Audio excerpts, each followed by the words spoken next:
4-cost carries are a thing of the past, so make sure you stick around so you can find out how to dominate this set with Sett. What is up, gamers? Welcome back to another episode of Get Game Smart. I am Steve, and today we're going to be exploring the popular Sett builds which have been dominating the ranked ladders. Some of you might remember this build actually from my Abomination Spellweaver video, where I kind of talked about it at the front, but said at the time that it was a bit too clunky, difficult to operate, and that it was maybe not as good as the Abomination Spellweaver. Since then, a bunch of things have changed. Spellweavers have been nerfed, as well as the more important change is actually the change to the probability of rolling at each level. And the most important being that it is now much easier to hit 2-cost carries. Specifically at level 6, it's now a 40% chance to roll for these 2-cost units. So this little change has made this build a lot easier to pilot, and now it is one that I would strongly recommend. So there's actually two variations that are quite popular. The first being the Draconic build, which I've got here on the screen behind me. So the Draconic build is very, very good. Obviously, anytime you get Draconic like early on during stage 2, like basically throw it in and you're going to be off to the races, and you should be like forcing this build pretty well.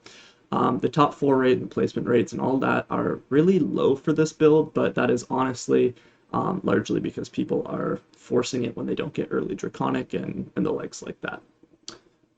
So the more consistent and the more forcible build, though, when you don't high roll the Draconic units, and the one that I think it is a bit more relevant to most players on this channel is the Brawler Abomination bomb, basically. So this is like the traditional Sett Carry guide or Sett Carry composition, and it is really strong. Let's just talk quickly about what makes this build so good. So Sett with these items, so the Bloodthirster is a great item on Sett. Sett is going to have the plus 1000 health from the 4 Brawler bonus, so the 40% bonus shield basically on the Bloodthirster is obviously going to be quite juicy, and that gives him a lot of healing as well. So then the combination of the Infinity Edge, which is a great item on him as well. I'm going to let all of his fists critically strike and do a ton of damage, and which is going to stack the Titan's Revenge. So Titan's Revenge is every time he crits, which is every time he attacks with the Infinity Edge, he's going to be gaining 3 attack damage and 3 ability power. So basically, he is just going to be scaling up throughout the course of the fight. Every time he attacks, he's getting stronger. Every time he attacks, he's getting healed up close to full. Sett with these 3 items is your priority in this build, and it will make you very, very strong. So obviously, along with the Sett, we are going to be running 4 Brawlers. So it's typically Nunu, Gragas, Warwick, and Sett in the early game, and then you will replace either the Warwick or the Gragas. I usually replace the Warwick actually with the Volibear. On top of that, you're going to be running 3 Abomination units, so it's the 3 better Abomination units is the ideal place, and then you're going to splash in a Heimer as a secondary carry typically.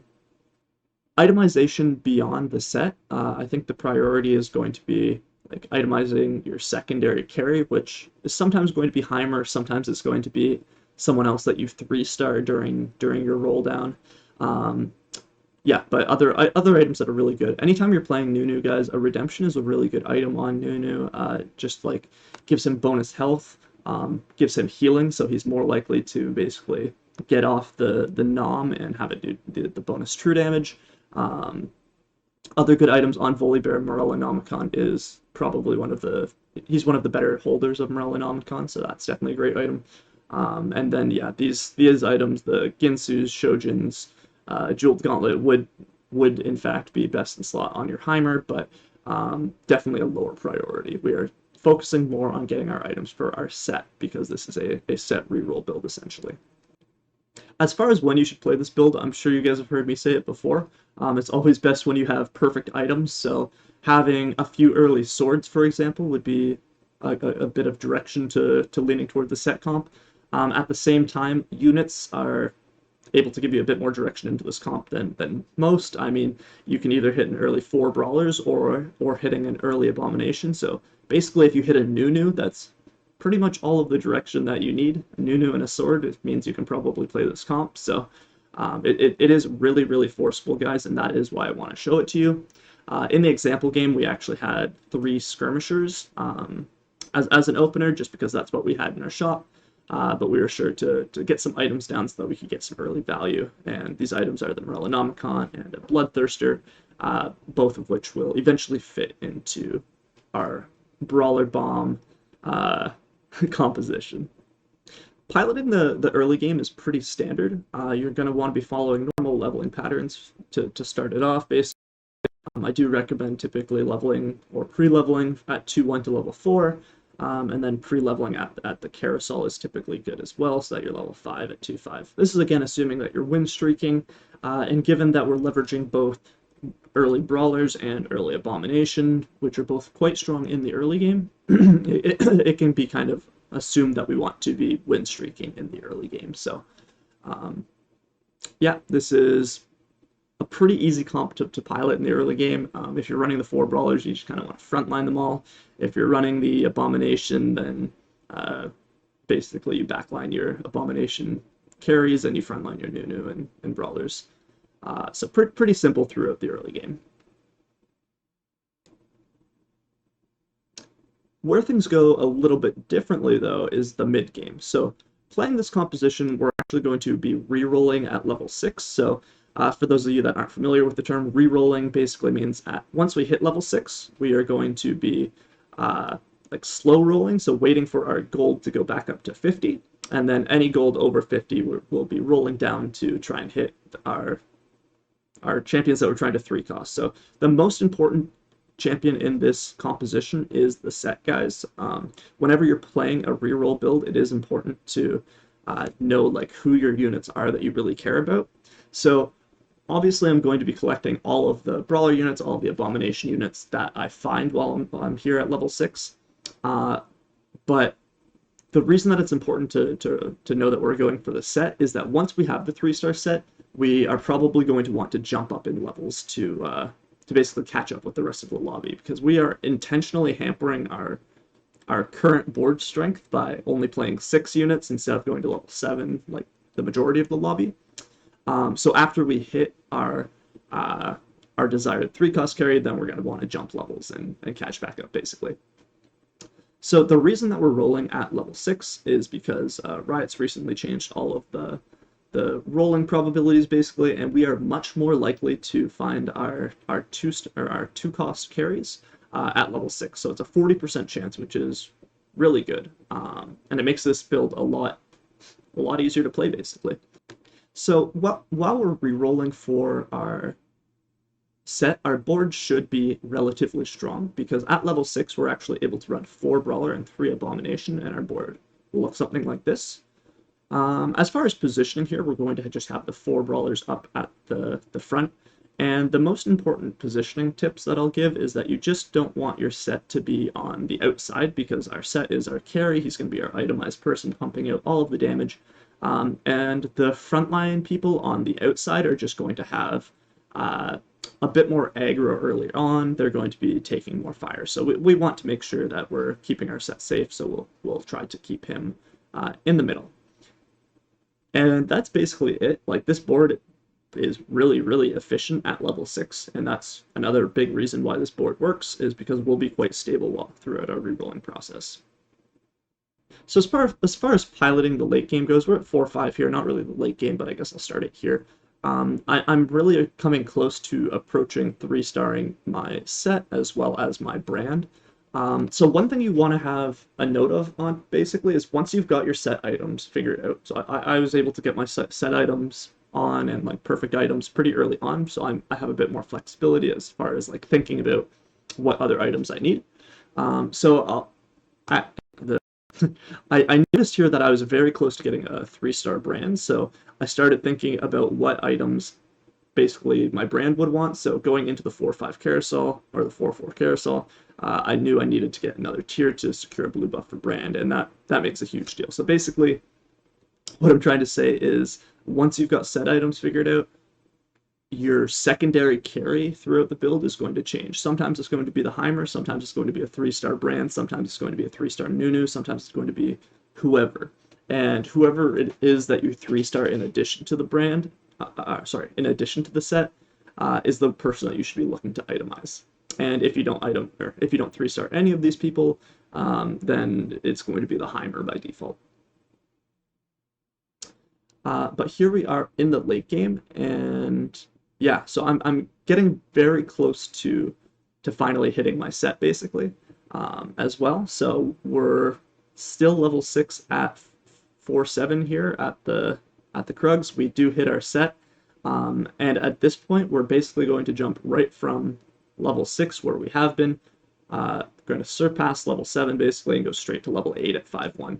The reason for this basically is we have been hampering ourselves throughout the entire game by like rolling at level 6 in order to hit our 3-star, and now it's time to catch up with the rest of the lobby. So yeah, I decided to go straight up to level 8, and now my board is very, very, very strong because I've just hit the 3-star brand, the 3-star set, as well as the level 8 power spike.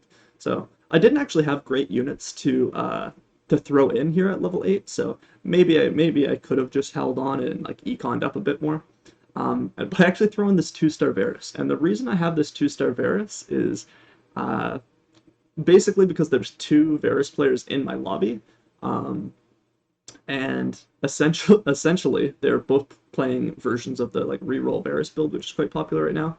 I basically wanted to take out Varuses out of the pool, because this also would increase the chances that I would hit my set. So it works out that I actually just end up using this 2-star Varus throughout the remainder of the fight, basically. And it definitely works out. I don't end up hitting my Revenants. I don't end up hitting my Heimerdinger, or the other units that I would want to fit in here. So I just want to let you guys know that while I did talk about like what the ideal Brawler Abomination composition would look like, in reality, you're going to be like low rolling really hard. You're going to be like rolling at level 6 where you have no chance of seeing legendary units.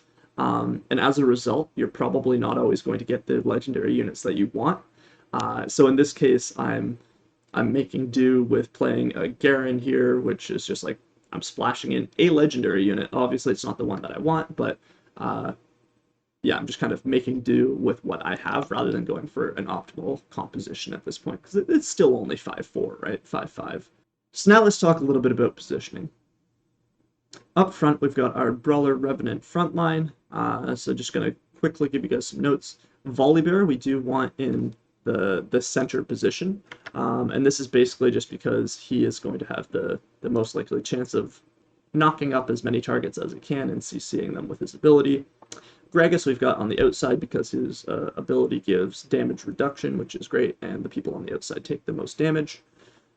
Sett, we really just want basically not on the outside, and we would like him ideally in front of the priority carries. So if your priority carries on the enemy teams are on the left side, then we want to position our board on the left side, as is being reflected now. And the opposite would also be true if the enemy was positioning the right side. And then we just want to have somebody else on the other side of him. In this case, we've got the Nunu, and the Ivern is in the middle of our clump. So our carry units, or our backline units, we're going to have our Heimerdinger in the corner. Our Heimerdinger is our big secondary carry if we do get the optimal build. We're going to have the Brand next to the Tombstone, providing some assassin defense for the Heimer, as well as the Rise, like tucked back on the 4th row, again for assassin defense purposes, with our baby dragon as a little bit of bait in the opposite corner. Obviously, like anything else, positioning is fluid, and this is just like an example of how you should be set up. You should always be reacting to the other boards in the lobby in order to secure top results.